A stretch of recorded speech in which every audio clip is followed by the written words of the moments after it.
Assalamu alaikum. How are you, my dear students, first year secondary? I am Miss Shayma Mohi, Yusr Languages Schools, 10th of Ramadan City. Unit 6, Learning from Literature, first term. Our lesson today is the grammar lesson in this unit. Our lesson today is infinitives and gerunds, infinitives and ing forms. Before explaining this lesson, I want you to make two correct sentences, full sentence of these two sets of words. The first one, so if we want to make a full and correct sentence of the first words, هقول it will be yes, my father enjoys what? Yes, enjoys swimming. The second one, it will be we want, yes, it will be we want to buy a car. You are right. تمام. The first one قلنا my father enjoys swimming. كده الجملة بقت صحيحة وكاملة. إنما كان فوق بيقول my father enjoys swimming. طبعا ده ما ينفعش. The second one, we want to buy a car. طيب, the first one عندي the word swimming. What is it? It's a gerund. يبقى swimming, verb ing, it's a gerund. And the second one, to buy, is infinitive. To buy is an infinitive. So, these words that we will explain today. When do we use gerunds? When do we use infinitives? What do these words mean? Okay? We will start with ing forms or the gerund.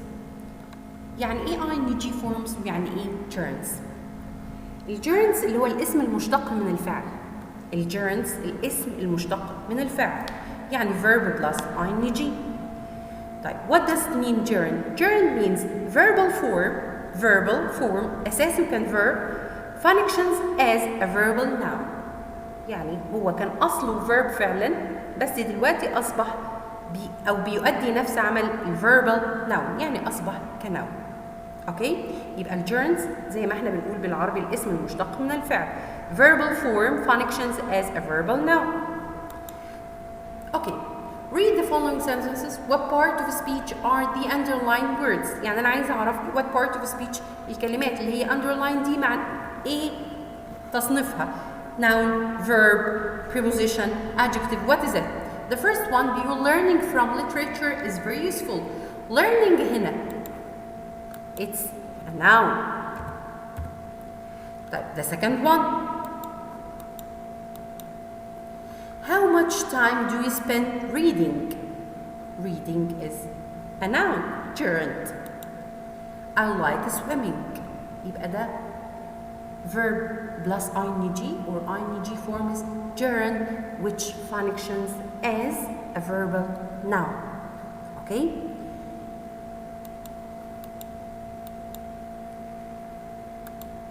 تمام. نبدأ بالgerunds زي ما قلنا اسم مشتق من الفعل يعني verb plus ing. ده ايه؟ read is a verb. You're right. طيب, لو أنا عايزة أعمل منه gerund هتبقى yes, reading. Write, it will be writing. يعني يقرأ قراءة يكتب الكتابة writing. Lie, it will be lying. طيب, وإحنا بنضيف ال ing نتكلم بقى على ال spelling rules. ايه قواعد اضافه ال ing للverb لما اجي اعمل spelling rules؟ يعني انا هنا لو تلاحظوا قلت reading ما عملتش اي حاجه غير ان انا just add ing to the end of a verb. يعني read plus verb ing. like لما اقول eat, eating, or go, going, read, reading. ما عملتش اي حاجه. طيب, the second one لما قلت write I remove the E. صح؟ شلت الايه؟ الاي. حذفتها. يبقى if the verb ends with E, remove the E from the end of the verb and add ing. Like, give me more examples. زي ما أقول مثلا ride, riding, dance, dancing. حذفت ال E. طيب, the third one, the third rule, spelling rule. If the verb ends with IE, لو الفعل منتهي ب IE. Okay? Like die, lie, tie. I remove the IE from the end of the verb and add YING. فكان هنا أصلها lie بقت lying. شلت ال IE اللي هي at the end وحولتها ل YING. ونفس الكلام لو أنا give more examples to this point. لما أقول مثلا die. It will be, yes you are right, it will be dying. Okay? Like مثلا tie, tying. تمام؟ طيب more rules, spelling rules. Play, it will be playing. في change؟ عملت أي حاجة؟ لا، برضو أضفت ing. يبقى الverbs ending in W, X or Y ما بعملش double final letter ولا بحذف أي حاجة، خلاص بضيف ال ing زي snow مثلا for example. Snow, snowing, snow, it will be snowing. تمام؟ زي ما أقول مثلا fix, fixing, play, playing, study, studying. Okay? طيب the fifth spelling rule, stop, it will be stopping. أنا ضعفت الإيه؟ الP. visit, visiting. begin, beginning. ليه بقى يا شباب قلنا في الأولى stop بقت stopping وضعفت الإيه؟ الP. وده second one قلت visit, visiting وما ضعفتش. وبعدين جيت begin, beginning وضعفت. ايه القاعدة هنا؟ القاعدة بتقول، ركزوا معايا في النقطة دي. If the verb is one syllable، يعني أنا عندي the verb stop one syllable. يعني إيه one syllable؟ يعني it has only one vowel sound. فيها صوت متحرك واحد اللي هو stop. فيبقى عندي الverb stop one syllable. If the verb is one syllable، وركزوا قوي في موضوع كلمة one syllable دي، يعني هو معنى الكلام إن هو مقطع واحد. يعني إيه مقطع واحد؟ يعني it has only one vowel sound. وعندي consonant, vowel, consonant اللي احنا بنسميها CVC. اوكي؟ يبقى ده one syllable and CVC. يعني ايه CVC؟ يعني consonant ساكن، vowel consonant ساكن متحرك ساكن. بعمل ايه؟ double the last letter. يبقى انا هنا عندي stop بقت ايه؟ stopping. طيب نبص في التاني، بيقول visit ما ضعفتش visiting. طب ما هي برضو فيها CVC ساكن متحرك ساكن، ليه ما ضعفتش تي؟ ليه بقى؟ ايوه برافو، لان دي ايه؟ two syllables. it's two syllables اللي هو ايه بقى؟ visit. يبقى انا عندي ده one syllable وده second syllable. اوكي؟ يبقى أنا عندي هنا كلمة visit اللي هي الverb visit two syllables. It has two vowel sounds. تمام. طب ما أنا عندي هنا برضو begin it has two vowel sounds. في begin أنا عندي دي كمان أهي. أدي syllable وأدي syllable two syllables. عندي two vowel sounds. ليه هنا ما ضعفتش وهنا ضعفت؟ لو الverb two syllables مقطعين and the stress الstress يعني ايه؟ What do we mean by stress verb؟ لما اقول stressed syllable like began يبقى انا عندي stressed syllable يعني louder. الsyllable ده بلاقيه louder أعلى في الصوت. and longer in time، بياخد وقت أطول في النطق وأعلى، فبيبقى stressed. فمعنى كلمة stressed هنا يعني السيلابل ده louder and longer in time. تمام؟ فلو الستريس last syllable المقطع الأخير هو اللي stressed في النطق يبقى أنا بعمل double. إنما لو الستريس على الفيرست syllable الستريس هنا ما بضعفش. أوكي؟ يبقى ليه هنا ضعفت stop وليه ما ضعفت begin وليه ما ضعفتش visit؟ stop one syllable مقطع واحد. يعني ايه مقطع واحد؟ يعني it has only one vowel sound صوت متحرك واحد، وتكون CVC. يعني ايه CVC؟ يعني ساكن متحرك ساكن، ادي التي ساكن الاو vowel and B consonant، فضعفت. تمام؟ يبقى اي verb هتشوفه يكون one syllable. طيب one syllable زي ايه؟ تاني غير stop.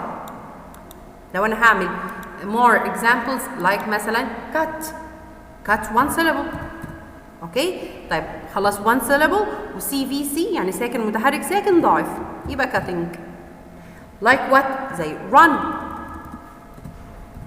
اهي one syllable and CVC اصبحت ايه؟ running وضعف. اوكي؟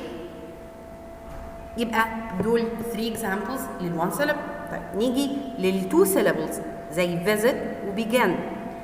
لو الستريس في المقطع يعني first syllable is stressed، المقطع الأول هو اللي stressed. ويعني إيه stressed؟ قلنا louder and longer in time ما ضعفش. الستريس هنا ما ضعفش. أوكي؟ طيب زي إيه تاني؟ more examples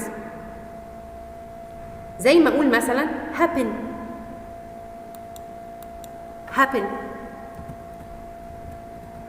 ها بضاعف الإن؟ لا بتبقى happening. ليه ما ضعفتش؟ لأن أنا عندي ده الفيرب ده 2 syllables مقطعين، والفيرست syllable هو اللي stressed. الفيرست syllable happen هو اللي longer و louder فما بضعفتش. like what؟ more examples زي ما أقول مثلا open 2 syllables open. الأول هو اللي stressed، المقطع الأول first syllable هو اللي stressed خلاص ما بتضعفش يبقى it will be opening. اوكي؟ طيب انما هنا في begin السكند syllable is stressed فبضاعف له بقى last consonant. ادي عندي consonant vowel consonant فبتضاعف. ليه ضعفنا هنا؟ لان ده 2 syllables مقطعين والسكند syllable is stressed، المقطع الثاني هو اللي ايه؟ stressed. طيب more examples like forgetting. ضعفت التي ليه؟ لأنها 2 syllables والسكند syllable is stressed. دي السبيلنج رولز بالنسبة لإيه؟ لإضافة الآي إن جي. أوكي؟ وده سواء لو بعمل present participle أو بعمل gerund.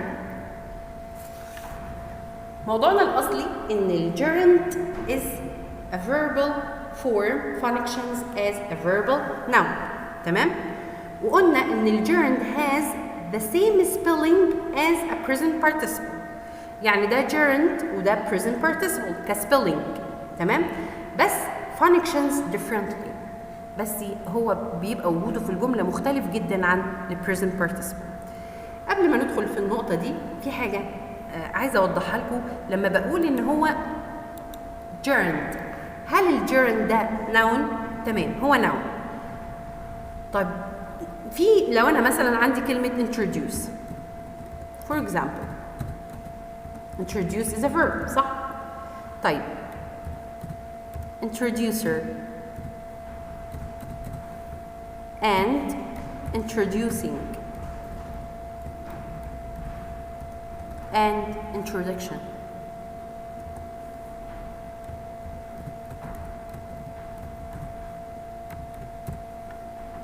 ده هنا verb. تمام؟ introduce is a verb.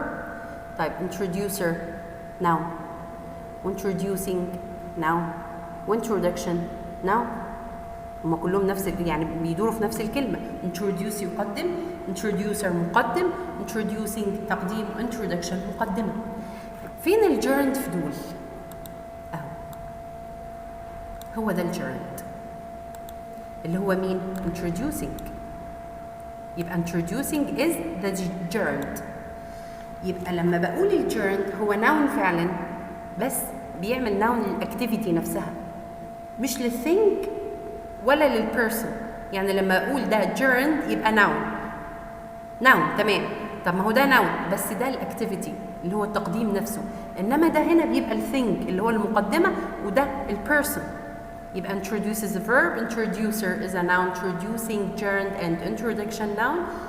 يبقى لما اقول معنى الgerund it names an activity rather than a thing or a person. يعني هو بيتعامل مع النشاط اكتر من اللي هو الشيء نفسه او الشخص. يبقى names an activity which rather than a thing or a person. تمام؟ ده عشان نوضح الفرق ما بين الجيرند والناون. ودايما لما الاقي جيرند يعني verb plus ing يبقى names دي activity اللي هو الحاجه نفسها بنعمل فيها ايه. تمام؟ يبقى كده قلنا السبيلنج رولز، ووضحنا يعني ايه جيرند، وقلنا ان الجيرند has the same spelling as present participle. يعني ال present participle هو نفسه السبيلنج but functions differently. تمام.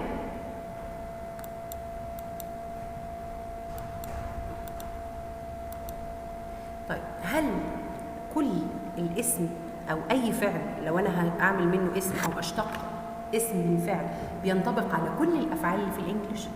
يعني هل كل الافعال في الانجليش ممكن تبقى gerunds؟ كل الافعال في الانجليش ممكن احولها لجيرندز؟ هي طبعا بنسبه كبيره جدا بتتحول، نسبه كبيره جدا، يعني ما كانش كلهم. كل الاكشنز verbs بتتحول، بس طبعا مودلز ما بتتحولش. verb زي be were مثلا اللي هو احترس، لا ما فيهوش gerund، لان انا مثلا بقول read reading يبقى يقرا قراءه، write writing يكتب الكتابه، الاسم المشتق من الفعل. فعامه القاعده بتنطبق على 99% of the verbs in English، ما عدا زي ما قلنا المودلز اللي هي will وmust وكان وcould والكلام ده، و verb او to one or to زي مثلا be were or matter. طبعا ما فيش حاجه اسمها mattering ولا be wearing. نكمل. قلنا من شويه ان الجيرند عنده نفس السبيلنج بتاع البريزنت participle. يعني present participle اللي هو ده reading. She's playing is the present participle. تمام؟ but functions differently. بس وظيفته في الجمله بتبقى مختلفه خالص. هو عنده نفس السبيلنج، فهلاقي reading هنا زي reading هنا، playing هنا زي playing هنا، بس وجوده في الجمله الفانكشن is differently. طيب لازم اكون عارف the difference between them، واعرف اقول فين الجيرند وفين البريزنت participle. امتى بكون الزمن المستمر وامتى بقول ده gerund. طيب read the two sentences and differentiate between them. At 6 o'clock I was reading a book in the library. I like reading books in the library. هاي حلوين. ايوه برافو. هنا الاولى ده continuous يا مس. ايوه I was reading past continuous. انما ده ايه؟ I like reading ده الجيرند ing form of the verb read. She's playing tennis ده ال present participle. present participle اللي بستخدمه في ان انا اكون زمن يكون continuous. She's playing present continuous، فده present participle. انما playing tennis is a gerund ing form. تمام؟ يبقى انا كده عرفت معنى الgerund و differentiate between it and present participle، وفرقت ما بينه وما بين present participle، وعرفت السبيلنج رولز امتى بضاعف وامتى ما بضاعفش، وقواعد اضافه الاي جي. تمام؟ ده second point.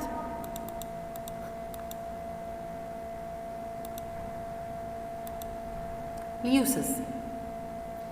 هو فعلا الدرس ده اللي هو الانفينيتيفز اند جيرندز المفروض اعمل لسته من الفيربس اللي بيجي بعدها انفينيتيف او الفيرب اللي بيجي بعدها اي جي واقعد احفظهم. لو هو كده ما كانش اتشرح في الكتاب على انه جرامر. الدرس ده جرامر طبعا مش حفظ، وان كان يدخل فيه بعض الحاجات الحفظ. احنا هنقسم دلوقتي اليوسز بتاعت الجيرندز، بشوفه فين وبستخدمه ازاي. The first sentence بيقول eating healthy food is good for you. eating هنا ايه؟ Yes, you are right. Eating healthy food is good for you. يبقى ده ايه؟ subject. Eating is a subject. يبقى اليوس الأول، الاستخدام الأول للgerund is a subject. طيب another example، نشوف مثال تاني. لما أقول مثلا doing sports help ولا helps؟ ها doing sports help ولا helps؟ طبعا helps. ليه؟ لأن أنا ده الverb جاي عشان مين؟ doing sports، فهنا subject، يبقى doing sports helps you to keep fit for example. تمام؟ يبقى أول استخدام للgerund هو إيه؟ أيوة كسبجكت. The first one is a subject. طيب the second one، الاستخدام الثاني للgerund الverb ing. I like eating healthy food. هنا eating إيه؟ Yes, you are right. Object. زي ما أقول other example I practice swimming، يبقى swimming هنا object. يبقى البوزيشن الثاني أو اليوس الثاني للgerund ك object. يبقى أنا عندي number 1 subject، number 2 object. طيب 3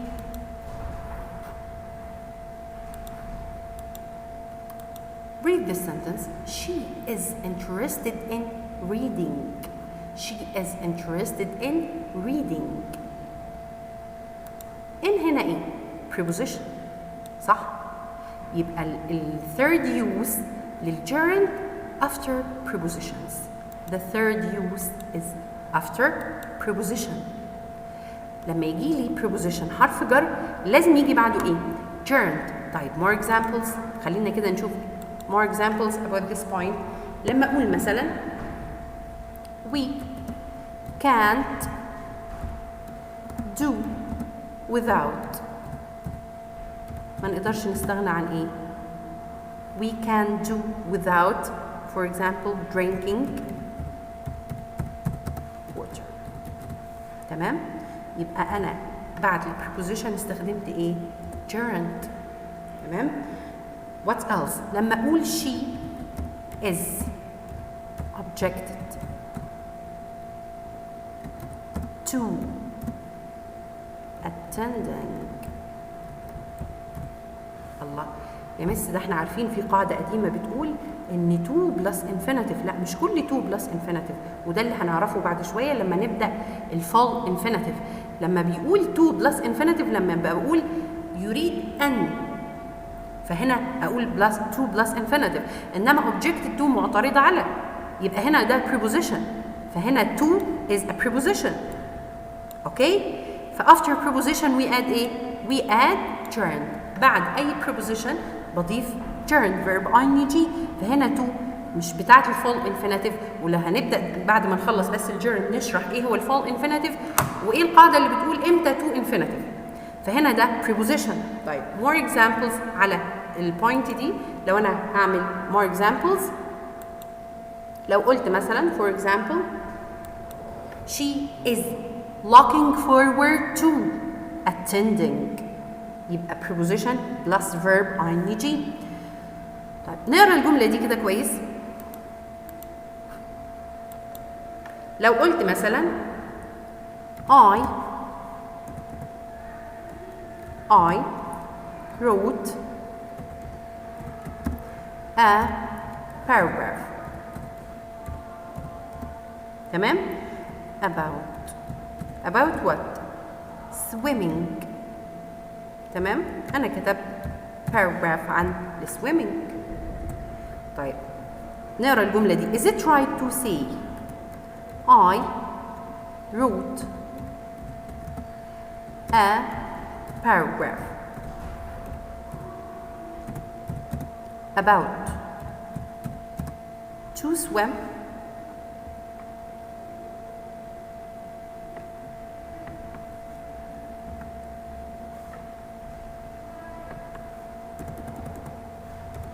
About to swim, is it right? Of course not. هنا لو قلت I wrote a paragraph about to swim كأني بقول له إن الباراجراف هو اللي على وشك إنه swim. فالجملة دي إيه طبعا؟ of course not. يبقى أنا معنى الكلام إني أنا لما أجي أعمل preposition يبقى after preposition أي حرف جر هيجي بعده إيه؟ verb ing. إنما الجملة دي طبعا of course إيه؟ it's a false sentence. معناها إن لما أقول I wrote a paragraph about يبقى الباراجراف هو اللي about to swim. يبقى أنا دلوقتي عرفت إن في uses للgerund. تمام؟ إيه هما؟ قلنا the first one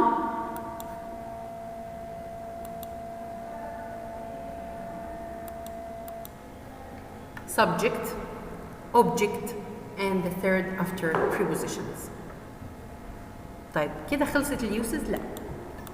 طيب the fourth one what is it؟ في عندي سؤال fill in the gaps طبعا عارفينه اللي هو بنكمل بwords عن الجرامر. The first one نقرا الجملتين كده ونشوف ايه المطلوب مننا هنا نحطه. قلت my mother usually shopping و I snorkeling last week وقال لي fill in the gaps.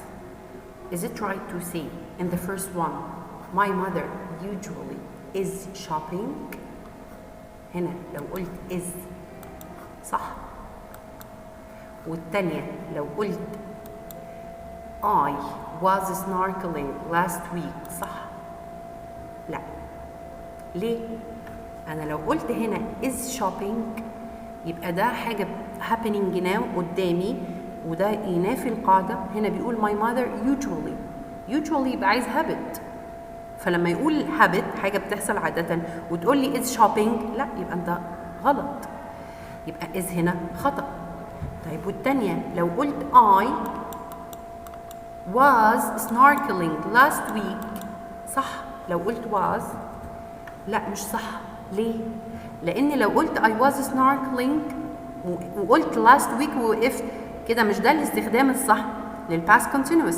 أنا عندي الpast continuous to express the duration of a long action in the past وهنا ما قالكش أي حاجة إن هي كانت إيه؟ long action. طيب أمال الحل إيه بقى؟ إيه الإجابات الصح هنا؟ ها؟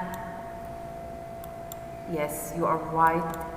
The first one, my mother usually goes shopping.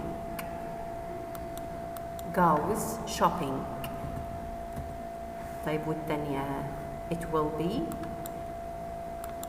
لو قلت I snorkeling last week هتبقى ايه؟ I went snorkeling last week. وده الفورث يوز لمين؟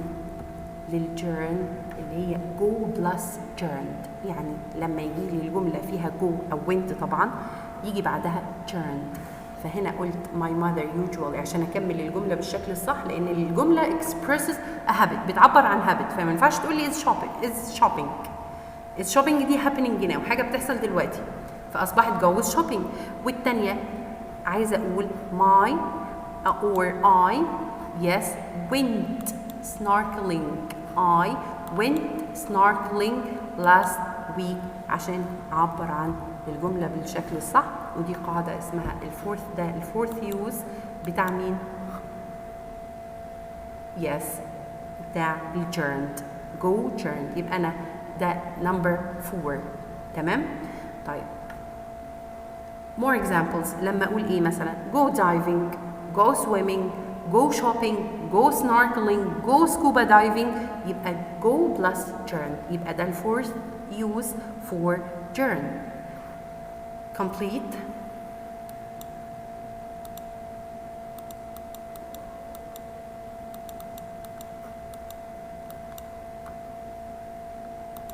Number 5. After certain verbs.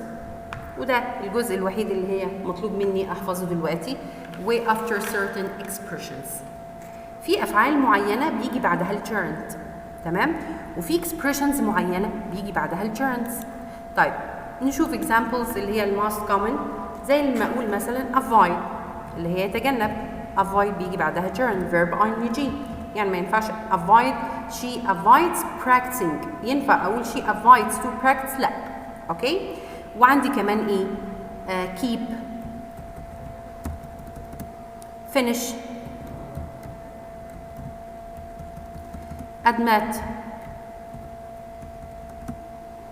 practice.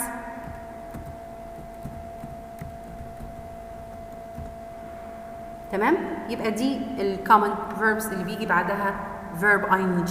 يعني أنا أقول she avoids playing, she keeps doing, he finished writing, she admitted doing, she practices swimming. يبقى دول الverbs دي طبعا examples وفي more examples اللي يجي بعدها gerund.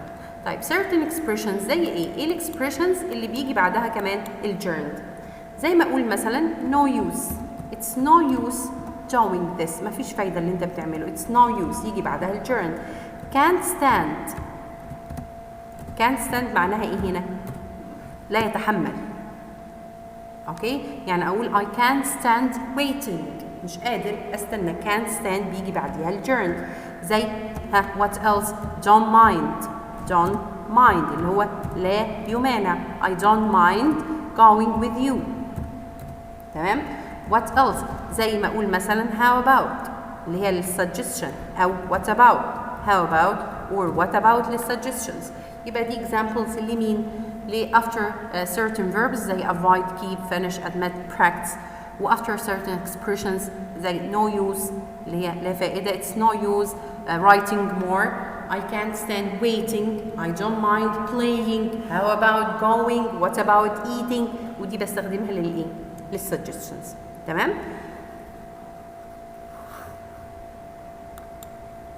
كده دي اليوسز بتاعت مين؟ gerund. يبقى لو هنراجعهم مع بعض, أول حاجة قلنا إيه؟ أول the first use لما قلنا إيه؟ number one لما قلنا as a subject وقلنا مثلا doing sports helps you. وقلنا ليه helps؟ لأن doing السبجكت عندي doing مش sports. طيب ونمبر 2 لما قلنا as an object I like swimming, I like eating. number 3 لما قلنا after prepositions وخدنا more examples كتير للpreposition. لما أقول she's interested in, she's looking forward to, I read an article about playing, she's looking forward to, I can't do without. يبقى after preposition. number 4 go gerund. and number 5 after certain verbs, and the last one after certain expressions. وطبعا لازم أكون حافظ إيه هما expressions والverbs دي. تمام؟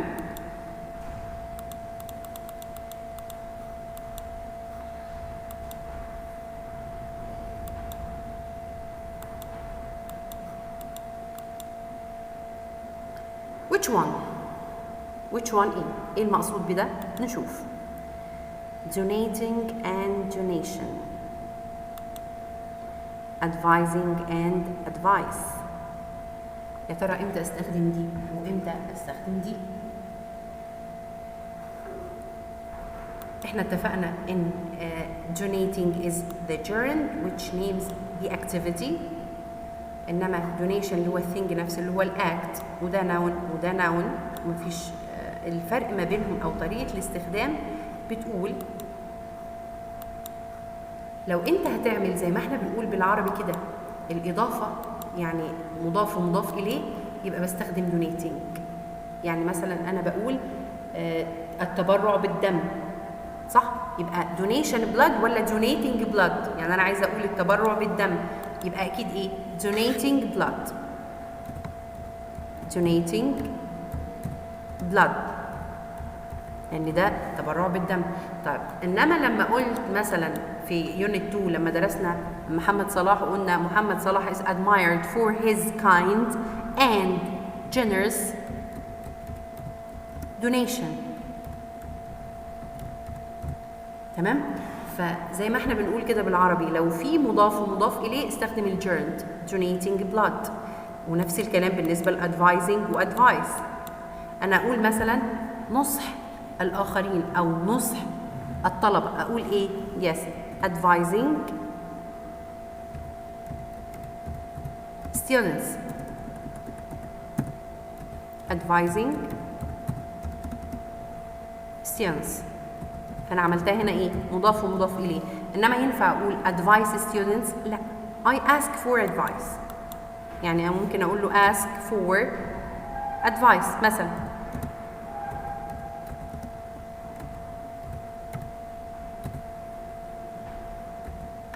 اوكي لما اقول my mother always gives me advice بتنصحني، انما هنا advising students. فلو ده طريقه الاستخدام، ودايما بستخدمها في الترانسليشن لما يقول لي مثلا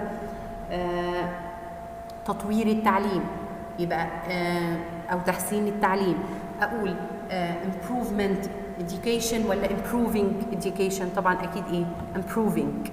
اوكي انما لو قال لي كلمه تطوير لوحدها يبقى improvement، او تحسين لوحدها improvement، انما تحسين حاجه يبقى هنا في الحاله دي الجيرند. وده لتوضيح الاستخدام، الفرق ما بين امتى هستخدم donating for example كجيرند ودونيشن كنوع.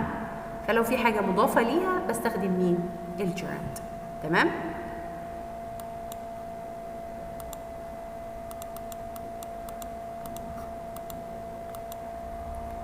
كده خلصنا الجيرند، شرحنا الجيرند، ودلوقتي هنعمل كويز صغير على اللي احنا قلناه قبل ما ندخل في الانفينيتيفز.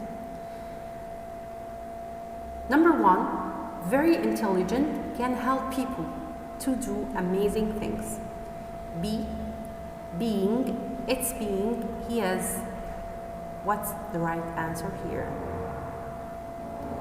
ينفع اقول be very intelligent can help. لو قلت be very intelligent او be kind مثلا هنا order، ده امر، يبقى خلاص انا وقفت ايه can help. ازاي احط الجمله فيها two verbs؟ ازاي احط be واحط can help الاثنين؟ طيب ينفع اقول he is very intelligent؟ لو قلت he is very intelligent هتقف، انما هنا ده هو بيقول can help، يعني انا عندي verb، يعني انا عايز مين؟ subject. واحنا قلنا مين اللي بيحل محل السبجكت او بيأدي function as a subject؟ yes being. يبقى it's the right answer. يبقى هنا الجيرند او الverb ing function as a subject. Number 2, the house is very important. Improve, improving, improvement. What's the right answer? Yes, bravo. Improving. ليه؟ احنا لسه قايلينها من شويه، مضاف ومضاف اليه. Improving the house is very important. ما اقدرش اقول improvement the house ولا improve the house. Improve the house وقف لان ده order. انما هنا انا عايز عندي verb يبقى انا محتاج subject improving. Birds like on trees. البيردز بتعمل ايه على التريز؟ بتعمل hopping. الهوبينج دي اللي هي ايه؟ اللي هو jumping on one leg. hop اللي هي jump on one leg. وعندي like يبقى انا محتاج object، وقلنا الجيرند هي اللي بتحل محل مين؟ الاوبجكت. functions as an object. الجيرند هنا هيكون object. طيب ينفع اقول hop دي؟ لا طبعا، لان birds like بيجي بعدها gerund. طيب ما انا عندي hoping hopping hopping. which one of them؟ طبعا دي اللي هي the first one هي اصلا غلط، مفيش حاجه اسمها ing، دي ما تنفعش خالص. اوكي فيبقى the first one دي it's wrong. ليه؟ لان في ing فما تنفعش. طيب birds like hoping ولا hopping؟ hoping ولا hopping؟ دي اصلا كان اصلها الفيرب اللي هو ايه؟ hope. كان اصلها hope. تمام؟ hope وانا حذفت ing. يبقى the right answer is hopping اللي هي jumping on one leg اللي هي جايه من مين؟ من the verb hop اللي هو hop. يبقى دي الاجابه الصح. I am a the weather will be sunny tomorrow. طبعا اتفقنا ان ing دي ايه؟ false، ما تنفعش. تمام؟ طيب which one I'll choose؟ hoping ولا hopping؟ احنا عرفنا دي خلاص بقى ان هي كان اصلها hope وانا حذفت الاي قبل ما اضيف ing اللي هي يأمل. يبقى I am hoping the weather will be sunny. انما hope دي ما اقدرش اقول كمان I am hope، ما ينفعش ده verb ده verb. فهقول I am hoping اللي هي be اللي هو يأمل the weather will be sun tomorrow. انما hopping دي اللي هي jumping on one leg. تمام؟ let's complete.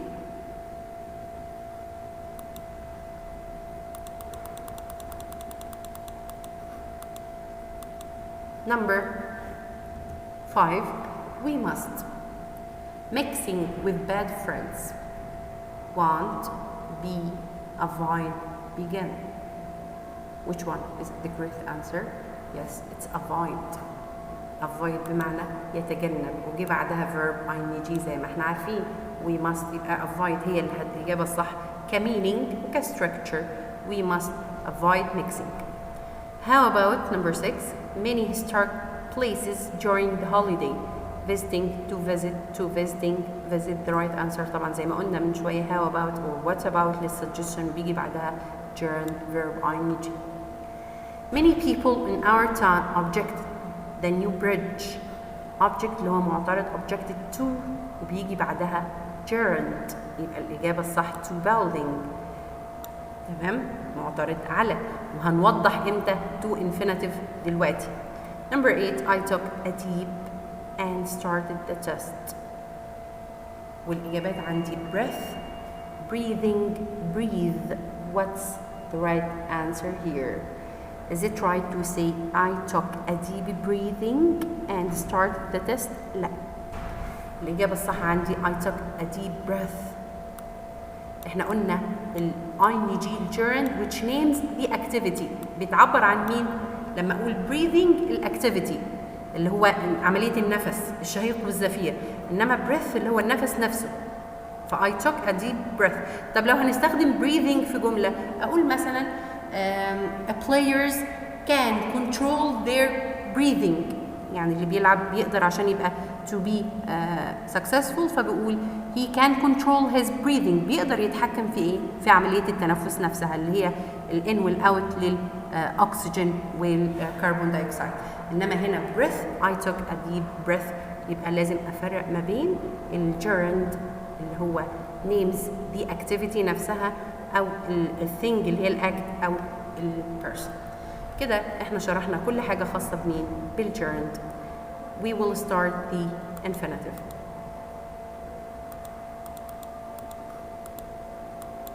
Infinitives. الانفينيتيف اللي هو البيسك فورم. البيسك فورم. اوكي الانفينيتيف مود.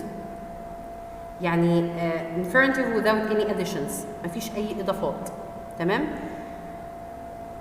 الانفينيتيف اللي هو قلنا عليه البيسك فورم أو verbal noun formed from the infinitive of a verb. تمام. معناه إيه بقى؟ مصدر. الانفينيتيف اللي هو مصدر الفعل، بس المصدر الفعل بالانجلش مش زي العربي. العربي طبعا لغة غنية. فإنما الانجليش يعني أنا عندي مصدر الفعل مثلا زي ما أقول ذهب ذهاب، اللي هو بتجيبوها تقريبا وزن فعل فعال. تمام كده؟ إنما في الانجليش مختلف خالص. الانفينيتيفز في الانجليش مختلف. نشوفوا إيه هو دلوقتي. نقرأ التو sentences. read the first one. She shouldn't waste her time. تمام؟ هنا waste is infinitive. تمام؟ مصدر. طيب والتاني she doesn't want to waste her time، وده كمان to infinitive.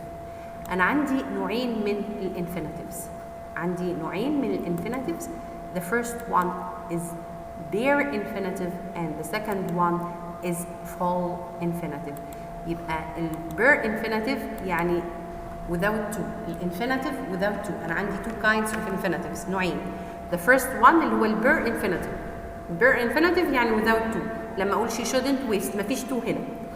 طيب the second one is full infinitive. full infinitive يعني infinitive with to. يبقى هنا waste is bare infinitive and to waste is full infinitive. هنشوف ايه كل استخدام لكل واحد فيهم دلوقتي.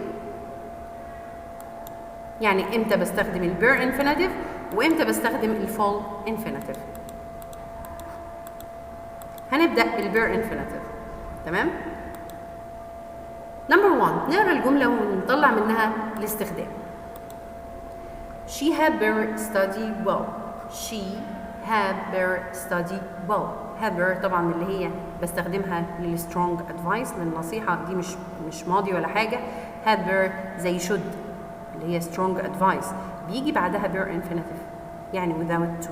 She had better study well. اوعى اشوف جملة she had better to study well مفيش حاجة اسمها كده. وزيها would rather يعني لما اقول مثلا I'd rather study more يبقى the first one أو أول استخدام للبير infinitive، واتفقنا يعني بير infinitive يعني infinitive without to. فقلت had or would rather. I'd rather study more. أفضل. يبقى ده الفيرست يوز لمين؟ للبير infinitive بعد had or أو would rather. طيب السكند one computers will make the decision for us. will plus bare infinitive. كل المودلز بيجي بعدها bare infinitive، يعني أقول she must obey her parents. She can play. She should study. يبقى أي موديل اللي هي can could may might must will would can could كل دي مودلز بيجي بعدها bare infinitive يعني infinitive without to. تمام. طيب الثيرد يوز our teacher made Ali stay. وانا قصدي اجيب كلمه Ali عشان تعرفوا ان مش لما اشوف علي ده علي ده هيبقى stays، لا، لان هنا ده made object سوري علي object مش subject، انا بحدد الفيرب على اساس السبجكت. ف our teacher made Ali stay، ف made infinitive، وكمان let اقول our teacher let Ali stay. يبقى بعد make و let في حاله ايه؟ في حاله الاكتف.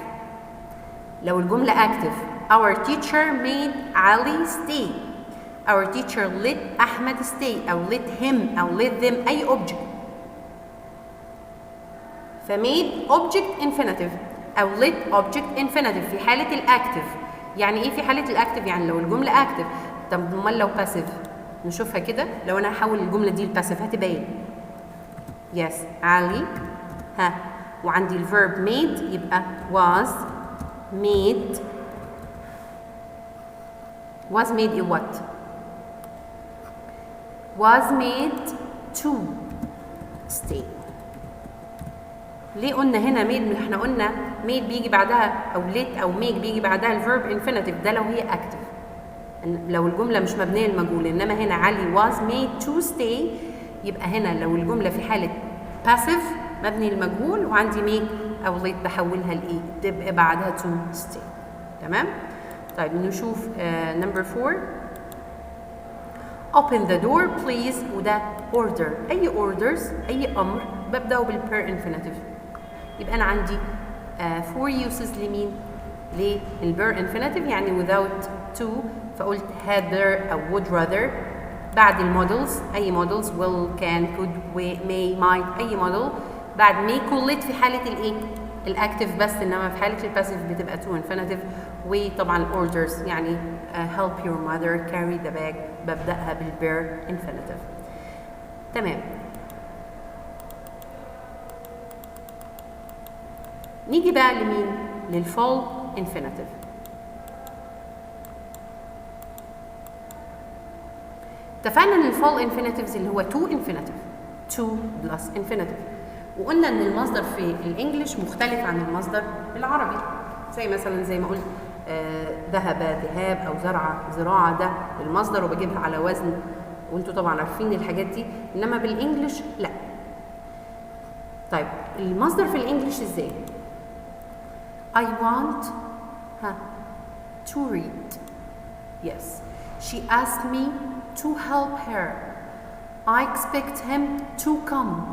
فقلت want to read, asked me to help, expect him to come اللي هو أن يفعل. to do اللي هي أن يفعل. ليه في مصدر في الإنجليش أصلا؟ طيب لو جات لي جملة في translation مثلا وقال لي يخطط أن يفعل، أقولها إزاي؟ أيوة he plans to do. طلب مني أن أساعده. she asked me to help him. لم أتوقع منه يبقى I don't expect him to come مثلا أو to win. يبقى هو ده المصدر في الإنجليش اللي هو verbal noun formed from the infinitive of a verb اللي هو أن يذهب أن يفعل. يبقى to أن يحسن، يبقى to improve. تمام؟ to play. وده الانفينيتيف الفول انفينيتيف in English. يبقى الفول انفينيتيف to plus infinitive، وعرفنا بيبقى شكله ايه ومعناه ايه. يبقى امتى هقول to infinitive؟ لو هي أن يقرأ، to read، to help، to come، to attend. تمام؟ نبدأ بقى نشوف اليوسز بتاعت الفول infinitive. The first one. Number 1 بيقول it's necessary to attend the meeting. كلمة necessary هنا ايه؟ adjective، صح؟ يبقى أنا عندي necessary is an adjective. It's an adjective، صفة. يبقى first use الاستخدام الأول after adjectives. After adjectives. زي ايه؟ More examples. مثلا it was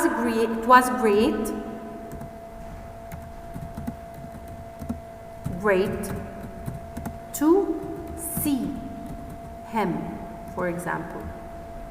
طيب what else? More examples. He is free to help. وكمل باقي الجملة. For example,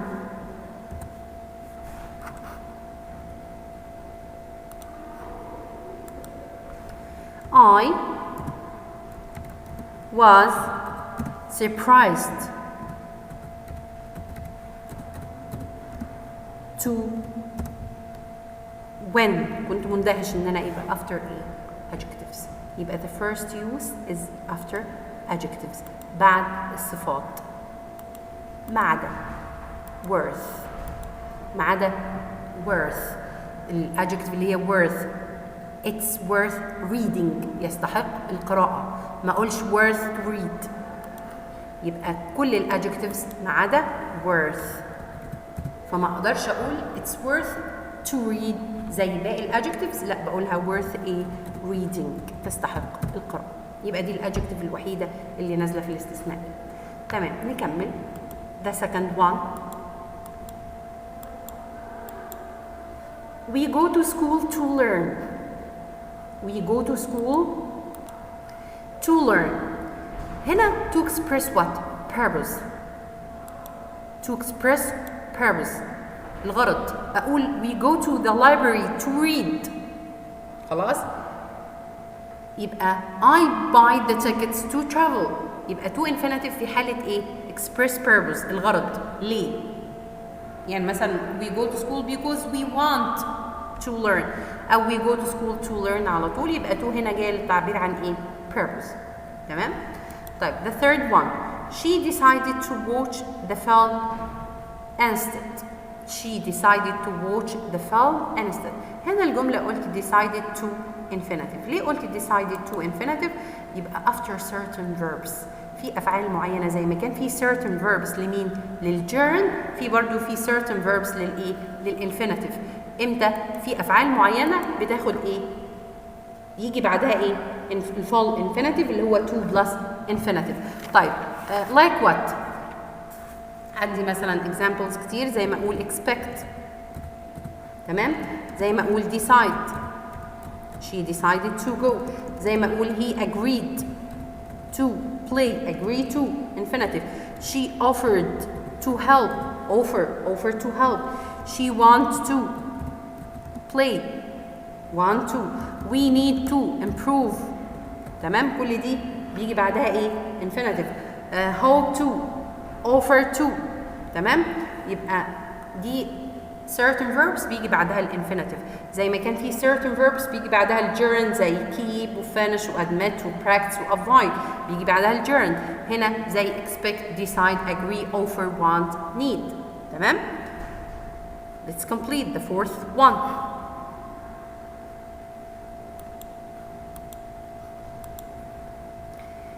It's not warm enough to go to the sea. هنا عندي ايه؟ enough to infinitive. يبقى مع مين؟ مع enough و to. يعني قلت مثلا هنا it isn't warm enough to go. The soup isn't مثلا hot enough to drink.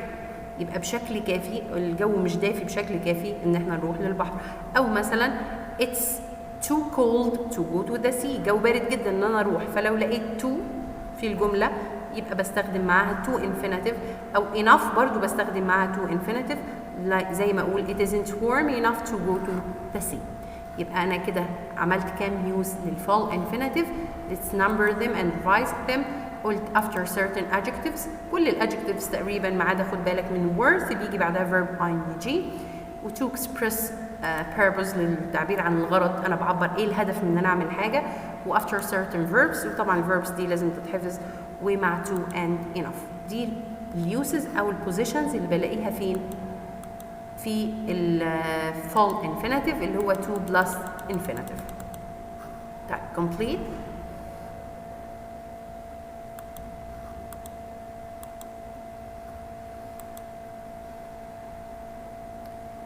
يبقى احنا كده خدنا اليوسز كلها بتاعت مين؟ الانفينيتيف، سواء bare infinitive او full infinitive. في نوتس معينه لازم ناخد بالنا منها. عندي recommend و suggest. recommend اللي هو يوصي او يزكي، و suggest يقترح. بستخدمهم ازاي؟ عدت عليكم السنه اللي فاتت وانتوا في ثالثه اعدادي، ونعيدها تاني. اول حاله يجي بعد recommend و suggest verb ing. تمام؟ زي ايه؟ زي ما اقول مثلا I recommend او suggested الاثنين going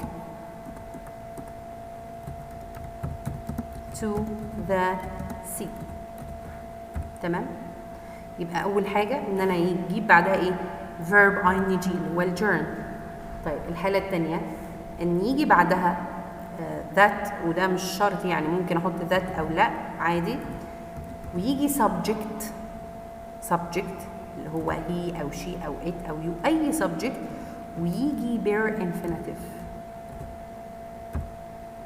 that، وممكن اشيل that وsubject وinfinitive. ودي جت في امتحان السنه اللي فاتت في محافظه first term، لما يقول لي مثلا for example he suggests that، مش شرط احط ذات برضو. علي، ها علي ايه؟ جو. ايه ده؟ مش went؟ لا. طيب ولا جوز؟ برضو لا. امال ايه؟ suggest recommend لو جه بعدهم subject يجي infinitive، سواء في ذات او لا. لو جه subject يجي infinitive. he suggested that Ali go. تمام؟ طيب الاستخدام الثالث ممكن اقول that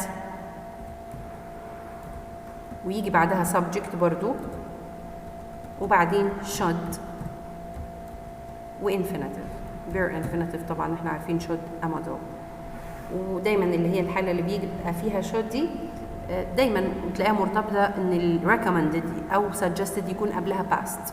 تمام؟ يبقى انا عندي ال 3 uses او ال 3 positions او الثلاث حاجات اللي بيجوا بعد recommend او suggest. يا اما هجيب verb ing، يا اما that او without that وsubject وinfinitive، وركزوا دي في دي جدا. Ali go، ايوه عشان عندي ايه؟ suggest او recommend او should plus infinitive. تمام؟ طيب النوت اللي بعد كده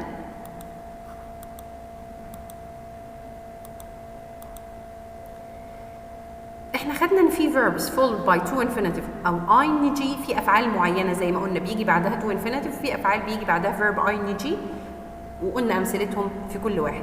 في verbs بتاخد الاثنين to infinitive او verb ing ومفيش فرق في المعنى خالص، زي ما اقول مثلا I started to read the book او I started reading the book، والاثنين صح ومفيش difference في المعنى.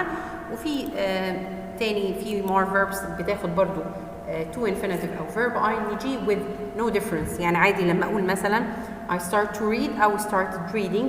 طيب وايه تاني؟ زي مثلا begin برضو بيجي بعدها to infinitive او verb ing، وزي continue اللي هو يستمر بيجي بعدها to infinitive او verb ing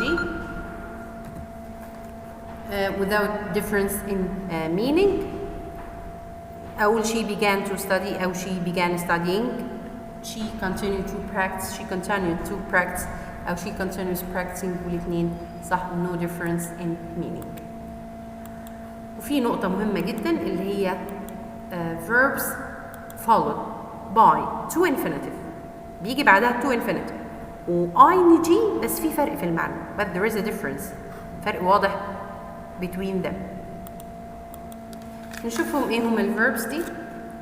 عندي في number 1 بيقول he forgot to lock the door و I'll never forget visiting that castle. امتى اقول forgot او forget to infinitive وامتى اقول forget verb ing؟ في فرق في المعنى ما بين الاثنين. يعني انا عندي مثلا لو قلت he forgot to lock ولا forgot locking the door، ايه الفرق ما بين الاثنين؟ لو انت استخدمت forgot to infinitive يبقى انت forget something you supposed to do. فلو قلت هنا forget to infinitive معناها انك نسيت حاجه كان المفروض تعملها. he forgot to lock يبقى هو كان supposed to lock the door، كان المفروض lock the door بس ما قفلوش. he forgot to lock the door، نسي يقفل الباب. انما forget ing يبقى معناها forget something has already happened، يعني في حاجه حصلت، يعني انا فعلا visit the castle، انا زرت الكاسل بس انا ناسي. اوكي، يبقى forget to infinitive معناها forget something you supposed to do، كان المفترض انك ايه تعملها. انما forget verb ing gerund بعدها يبقى معناها انك forget something has already happened، يعني الحاجه حصلت already بس انت ايه نسيتها، انت ناسي انك زرت الكاسل دي قبل كده، القلعه دي قبل كده. تمام، يبقى ده اول حاجه. number 2 she always remembers to buy a comic for her sister or she remembers buying comics. What's the difference between the two words? لما يقول لي remember to do remember to infinitive يبقى معناها remember something before doing it. remember to do يبقى remember something before doing it، يبقى انت افتكرت الحاجة قبل ما تتعمل. فما اقول she always remembers to buy يبقى هي دايما كانت بتفتكر انها تشتري كوميك لاختها، وكانت فعلا يبقى كانت بتشتري، يبقى افتكرت تشتري واشترت، يبقى remember something before doing it. انما لما اقول remember buying يبقى remember something has already happened، يعني انا فعلا اشتريت كوميكس. انا فاكر ان انا اشتريت الكوميكس لما كنت صغير، او هي فاكره انها اشترت الكوميكس لما كانت ايه young، لما كانت صغيره. يبقى لما يقول لي to infinitive يبقى افتكرت الحاجه قبل ما اعملها فبالتالي عملتها. انما remember verb ing معناها ان الحاجه حصلت already has happened already وانا فاكر دلوقتي ان هي حصلت. تمام، نكمل الverbs اللي بيجي بعدها ال to with difference in meaning. عندي the third one stop. He stopped to answer the phone and he stopped making up excuses. لما يقول لي stop to infinitive stop to infinitive يبقى أنا عملت pause. يعني إيه stop to infinitive؟ يبقى أنا عملت pause، يبقى أنا كنت بعمل حاجة ووقفت الحاجة دي. يعني أنا كنت بعمل حاجة، مثلا أنا كنت بذاكر، تمام؟ يبقى هنا إيه؟ studying. أنا كنت بذاكر أهو، يبقى I was studying. تمام، وأنا عملت pause، وقفت كده زي ما بعمل pause للفيديو وهو شغال عشان أرد على التليفون. فلو مثلا أنا كنت بشرح فأقول I stopped to drink coffee، يبقى أنا وقفت الشرح عشان أشرب كافي. يبقى stop to infinitive what does it mean؟ يبقى pause، بوقف اللي أنا بعمله عشان أعمل حاجة تانية. إنما stop making هنا قصده بيها إيه؟ stop making يبقى terminate، نهى القصة خالص. أوكي؟ يبقى أنا عندي stop to infinitive pause، يبقى أنا كنت بعمل حاجة ووقفتها. خلاص؟ أنا وقفت المذاكرة، وقفت الأكل عشان أرد على التليفون. إنما stopped making خلاص terminate القصة، ما بقتش أعملها خلاص. he stopped making up excuses، يعني بطل إيه؟ يختلق الأعذار. فلما أقول مثلا I stopped drinking coffee يبقى أنا بطلت خلاص، أقلعت عن الكافي. إنما I stopped to drink coffee يبقى أنا كنت مثلا برتب حاجة، بعمل حاجة ووقفت عشان إيه؟ drink coffee. تمام. The fourth verb I regret to tell you about this bad accident. I regret buying this old car. It has caused me a lot of trouble. لما تقول regret to يبقى be sorry to tell.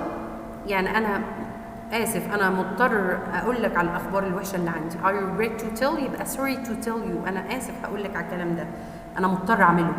إنما I regret buying يبقى أنت اشتريت فعلا الأولد كار دي، بس هي سببت لك مشاكل كتير فأنت ندمان إنك عملتها. ف regret to infinitive يبقى sorry to do something. إنما regret doing يبقى أنا ندمان إن أنا هعملها. I regret buying أنا ندمان إن عملت كده، أنا متضايق إن أنا عملت كده. طيب the last one I'll try to open we try drinking. لما أقول I'll try to open the door هنا يبقى make an effort، أنا عملت مجهود، حاولت. I'll try to open the door، الباب مقفول أو في مشكلة و I try to open it. I'll try to carry this desk يبقى في effort، في مجهود مبذول عشان أعمل دي.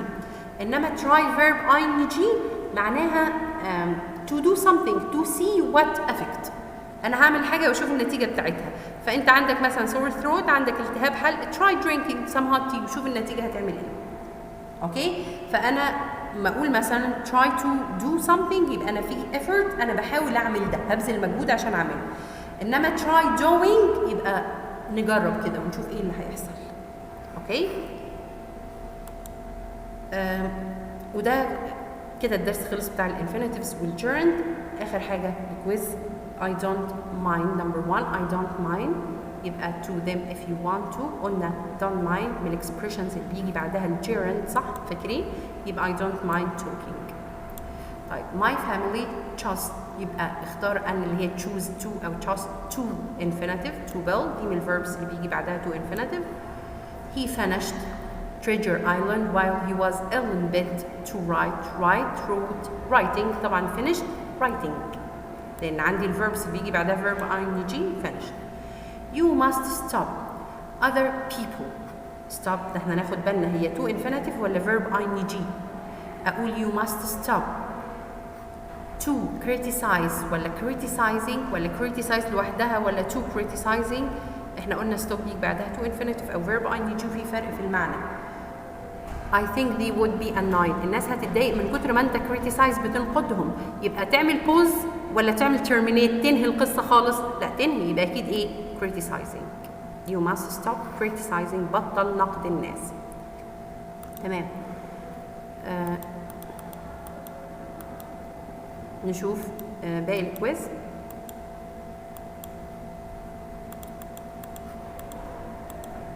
She began قلنا began يجي بعدها ايه؟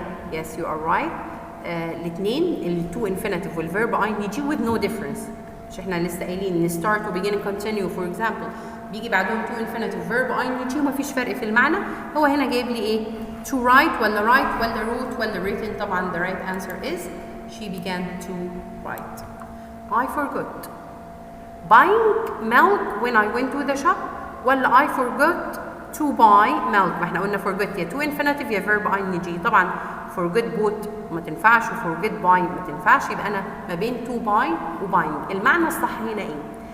انا نسيت حاجه كان supposed اني اعملها ولا الحاجه حصلت already وانا نسيت انها حصلت؟ لا ده هي نسيت حاجه كان supposed كان المفترض ان انا اعملها، يبقى I forgot to buy. تمام؟ number 7 I going يبقى جه بعدها gerund to the fair and all my family agreed. wanted لا ده wanted to. decided لا decided to. suggested و arranged يبقى the right answer is suggested لأن احنا اتفقنا ان suggest or recommend بيجي بعدها verb ing ودي حالة من الحالات الثلاثة. number 8 I think this nice story is worth. قلنا الادجectives بيجي بعدها to infinitive ما عدا ايه؟ worth بيجي بعدها verb ing يبقى to read to reading read طبعا worth reading. I prefer sleeping early to up late watching television. عندي prefer قاعدة بتقول prefer something to something يعني prefer حاجة اللي هي الgerund أو noun to another thing يبقى prefer gerund to gerund. أفضل شيء عن شيء يبقى I prefer sleeping early to staying up late watching television. ده كل حاجة خاصة بالانفينيتيفز والجيرند. أتمنى أن أنا أكون قدرت أساعدكم في أنكم تفهموا الدرس ده. Thanks for listening. والسلام عليكم ورحمة الله.